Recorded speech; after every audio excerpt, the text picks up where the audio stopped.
At 3 in the morning, my husband dragged me out of my own bed and beat me until my lips split open, screaming at me to wake up because I was useless. His mother stood in the doorway the entire time, laughing like she was watching a comedy show. I walked almost 2 miles in the dark with blood running down my chin, and I collapsed the second I reached the police station. What none of them knew was that I owned everything they loved, and I was about to take every bit of it back. My name is Grace Whitfield, and this is the night that ended my old life and began my real one.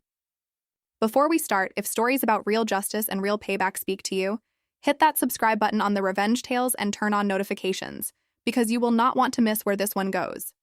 I need to take you back 7 years, to a leaking basement apartment where I met a man named Derek Holloway. He had a big personality and even bigger dreams, but not a single dollar to his name. I had a set of hand-drawn business plans and a stubborn kind of faith in him that I now realize he never deserved. We survived on black coffee and cheap noodles, and I worked myself half to death building a small catering hustle into something real, all while telling myself it was our future, not just mine.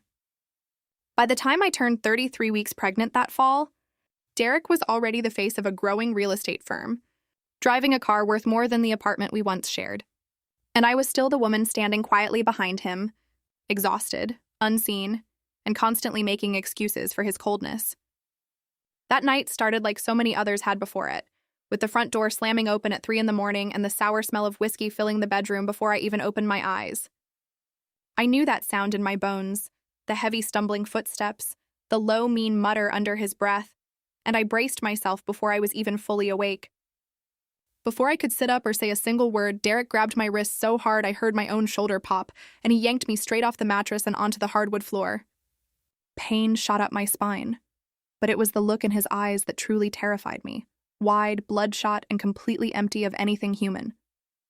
"Wake up, you useless woman," he roared, spit flying from his mouth, the same ugly words he had thrown at me 100 times before, words that had slowly worn grooves into my self-worth over the years.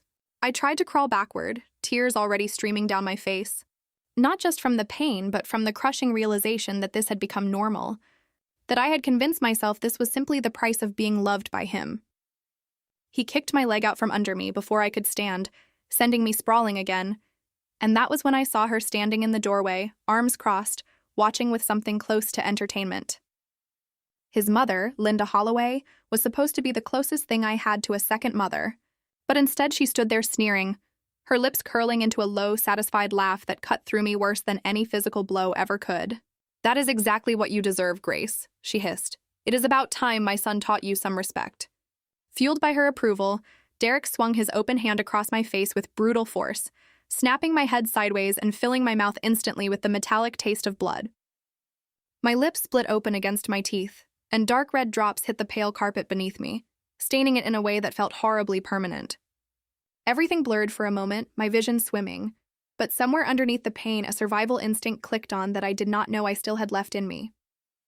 I thought about every sacrifice I had made. The small catering company I had quietly grown into something worth real money. The house we lived in that I had actually paid for, while Derek strutted around pretending his mid-level salary funded our entire lifestyle. That thought gave me one last surge of strength, and I shoved his leg off me and lunged toward the nightstand, fumbling for my phone with shaking, blood-slicked fingers. Derek noticed immediately and grabbed a fistful of my hair, yanking me backward across the floor while I cried out in pain. "Go ahead, call the cops. Nobody's going to believe a pathetic woman like you," he sneered, though I could hear a flicker of panic underneath his bravado. In that desperate window, I managed to send one blind emergency message to Nathaniel, my attorney and one of the only people who truly knew the full truth about my finances, before shoving the phone deep into my torn pajama pocket. His mother, suddenly nervous about real consequences, grabbed his arm and hissed at him to stop before he ended up killing me and dragging them both down with him. That single distraction was all I needed, and I scrambled to my feet and ran, ignoring the dizziness and the blood dripping down my chin, heading straight for the side door instead of the front entrance where they would expect me to go. I slipped through the back gate the landscapers always forgot to lock and stumbled out into the dark, empty street, looking like a ghost in torn pajamas with a swollen lip and bruises already blooming across my arms. My only goal was the county police precinct nearly 2 miles away, and I forced my battered body forward step after painful step, fueled by pure adrenaline and a desperate need to end this once and for all. By the time I saw the glowing blue light of the station sign, my legs were barely holding me up, and I stumbled through the doors with the very last of my strength. The officer at the front desk shot up out of his chair the second he saw me, horror washing across his face as he asked if I needed medical attention. But I could only manage to whisper 2 words before the room started spinning violently around me. My husband.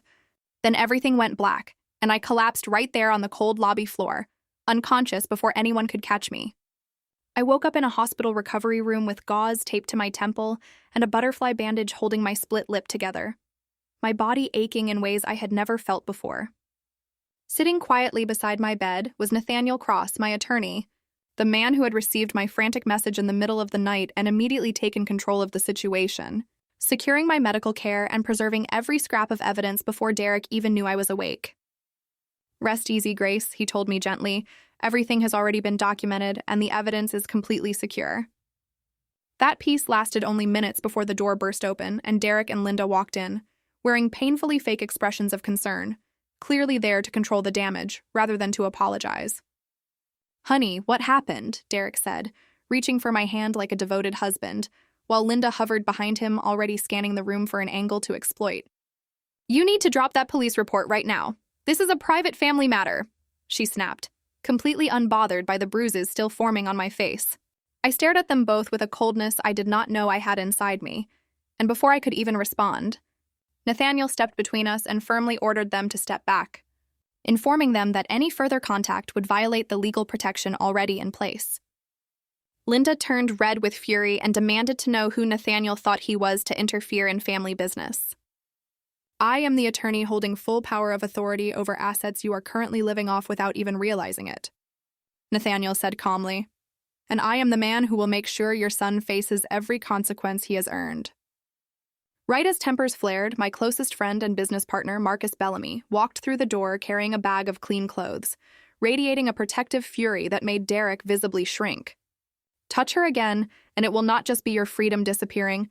Everything you think belongs to you will vanish overnight," Marcus warned, and for the first time, Derek looked genuinely afraid. Nathaniel handed Derek an official cease and desist order on the spot, banning any contact with me and warning that violation would mean immediate arrest. Derek and Linda were forced out of the room, hissing empty threats on their way out, while I finally let myself breathe, safe for the first time in years. Once they were gone, Nathaniel revealed the full truth. The mansion, the luxury car, every account they proudly bragged about, was legally owned by a corporate holding company I had quietly built years earlier, meaning Derek and Linda had simply been unauthorized guests living off my empire the entire time. Over the following weeks, my team executed a calculated takedown in 3 careful phases, starting with freezing every card and account tied to the household, cutting off Derek and Linda from the comfort they had never actually earned. Next came the legal reclamation, repossessing the luxury car in broad daylight in front of their wealthy neighbors, followed by a formal eviction from the mansion that was never legally theirs to begin with, executed publicly by sheriffs and my legal team, while stunned neighbors filmed everything on their phones. Derek lost his job once the internal investigation into his conduct concluded, and Linda was banned from every country club and social circle she had used to look down on people like me. The final blow came when Marcus released the bedroom security footage. The timestamp reading 3 a.m, showing Derek striking me and Linda laughing in the doorway, and it spread across every platform within hours, branding them both nationally as monsters. At the divorce trial, my attorney revealed the truth the entire courtroom gasped at: that I was the sole owner of an $80 million hospitality empire, and that every luxury Derek and Linda had bragged about had been funded entirely by the wife he called useless. The judge granted me full ownership of everything, a permanent restraining order, and total vindication, while Derek and Linda were left with nothing but the ashes of the life they destroyed with their own hands. Months later, they showed up outside the gates of the mansion that was never theirs, homeless, broke, and begging for forgiveness on camera. But I sent back only 2 lines through my attorney, telling them the punishment for their cruelty was simply the life they had built for themselves. I stood months later on a stage at the grand opening of my newest restaurant, wearing a gown that felt like armor, telling a room full of strangers that a woman's true crown is never handed to her. It is forged in the fire of everything she survives.